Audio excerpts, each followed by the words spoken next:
تو یہ ایک بہت تکلیف دہ صورتحال ہو جاتی ہے. اور آپ جانتے ہیں کہ ماضی میں بھی یہ ہوا کہ سیاسی مقاصد کے لیے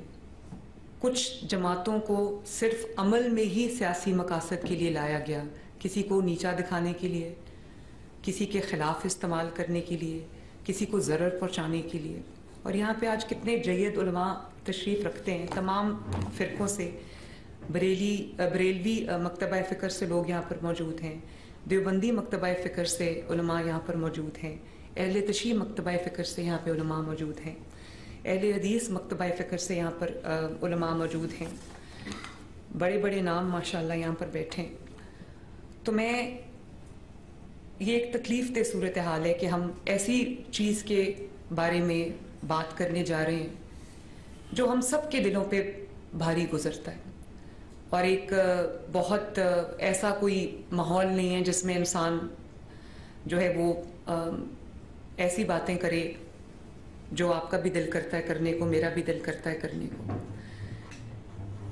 لیکن میں صرف یہ پوچھنا چاہتی ہوں کہ اس بات کی ضرورت کیوں پیش آئی؟ یہ جو ایکشن آج ایک جماعت کے خلاف ہو رہا ہے، اس کی کیوں ضرورت محسوس ہوئی؟ میں نے ابھی مفتی صاحب سے بھی یہ عرض کیا تھا کہ آپ نیک لوگ ہیں، آپ اسلام کی تعلیمات پر عمل کرنے والے لوگ ہیں، ہمیں راستہ دکھانے والے لوگ ہیں، اور آپ کی جو مذہبی جماعتیں ہیں، سیاست کرنا سب کا حق ہے، مذہبی جماعتوں کو بھی سیاست کرنے کا حق ہے. لیکن سیاست کی آڑ میں یا مذہب کی آڑ میں انتہا پسندی کو پہنچ جانا، ہتھیار اٹھا لینا، بے گناہوں کو نشانہ بنانا اور راستے بند کر دینا، املاک کو جلا دینا، کسی کی جان لے لینا. اب یہاں پر جو قانون نافذ کرنے والے ادارے یہاں پر موجود ہیں، آئی جی صاحب موجود ہیں، سی ٹی ڈی کے جو سربراہ ہیں وہ موجود ہیں، اسپیشل برانچ کے لوگ بیٹھے ہیں، ہوم سیکرٹری صاحب یہاں پر تشریف رکھتے ہیں. ہم سب اور میں بطور چیف ایگزیکٹو پنجاب کے، ہم سب آپ کی خدمت میں حاضر رہتے ہیں. ہم سب یہ حتی الامکان کوشش کرتے ہیں کہ یہاں پر عوام کی جو جان اور مال اور عزت ہے وہ محفوظ رہے. میں پوری کوشش کرتی ہوں صبح دوپہر شام کہ کوئی جو روزمرہ کی زندگی ہے اس میں کوئی خلل نہ آئے، اس میں کوئی رکاوٹ نہ آئے. لوگوں کو اپنے روزگار پہ آنے جانے کے لیے، اپنی درسگاہوں میں آنے جانے کے لیے، اپنے جو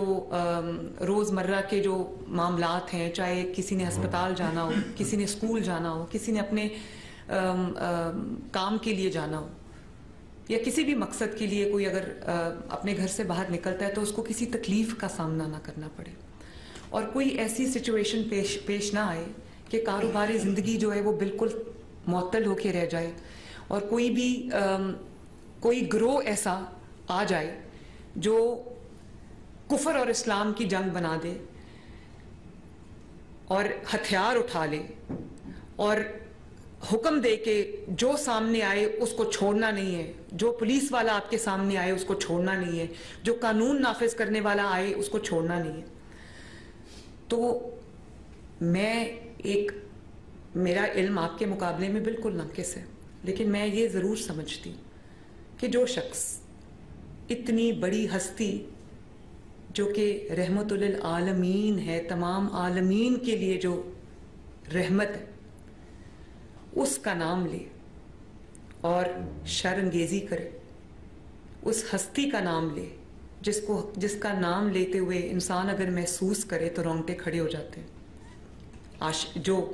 عاشقان رسول صلی اللہ علیہ وسلم ہیں، ان کے سامنے جب جو صحیح عشق کرتے ہیں ان کے سامنے آپ نبی پاک صلی اللہ علیہ وسلم کا نام لیں تو آنسو لوگوں کی آنکھوں سے جاری ہو جاتے ہیں،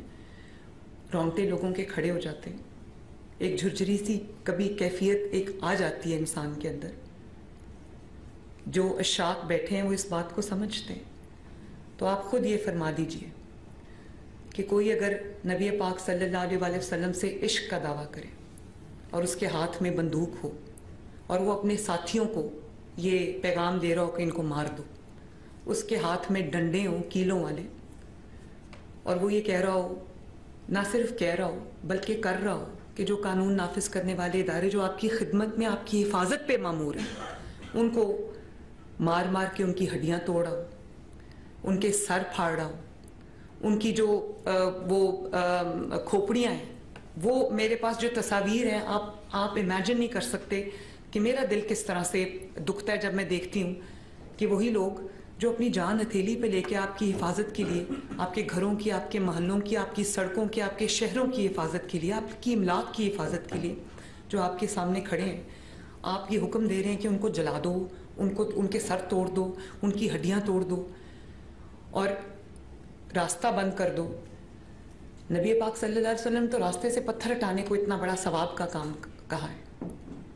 اور آپ جانتے ہیں کہ انہوں نے یہ بھی حکم دیا کہ کچھ چیزوں میں مسلمان اور غیر مسلمان اس کی تفریق نہیں ہے۔ آپ صلی اللہ علیہ وسلم نے فرمایا ہے کہ اگر کوئی غیر مسلم، کوئی مسلمان، میں مفہوم بتا رہی ہوں، ایگزیکٹ الفاظ نہیں ہے اس وقت میرے پاس، لیکن میرے لیے یہ حدیث جو ہے وہ گائیڈنگ لائٹ ہے کہ کوئی یہ کہے کہ اگر کوئی مسلمان، ایک دینی ریاست ہے، اس میں ظاہر ہے مسلمانوں کی ایک میجورٹی ہے، تو کوئی مسلمان غیر مسلم کے ساتھ ظلم میں انوالو ہوتا ہے یا اس کی پراپرٹی پہ قبضہ کر لیتا ہے، تو نبی صلی اللہ علیہ وسلم نے فرمایا ہے کہ قیامت کے دن میں غیر مسلم کی جانب سے جس پہ ظلم ہوا ہے یا جس کے ساتھ زیادتی کی گئی، میں اس کی طرف سے گواہ ہوں گا، میں اس کا وکیل ہوں گا۔ تو انہی احکامات کی روشنی میں آپ سے یہ رہنمائی چاہتی ہوں کہ بطور حکمران، جو یہ حکمرانی اللہ تعالیٰ نے دی ہے، یہ کرسی مجھے اللہ تعالیٰ نے دی ہے اور یہ سدا رہنی بھی نہیں ہے، میں آپ سے یہ رہنمائی چاہتی ہوں کہ اگر کوئی جتھا ہتھیاروں سے لیس ہو کر سڑکوں پہ آ جائے اور کہے کہ مجھے میری مرضی کرنے دی جائے، ورنہ میں راستہ بند کروں گا، ورنہ میں گولی چلاؤں گا، ورنہ میں ریاست کو یرغمال بناؤں گا، عوام کو یرغمال بناؤں گا، تو وہ صرف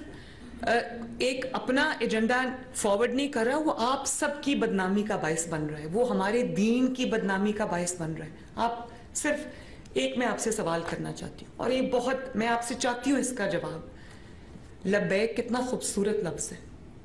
جب آپ احرام کی حالت میں ہوتے ہیں تو جب آپ کہتے ہیں لبیک اللہم لبیک،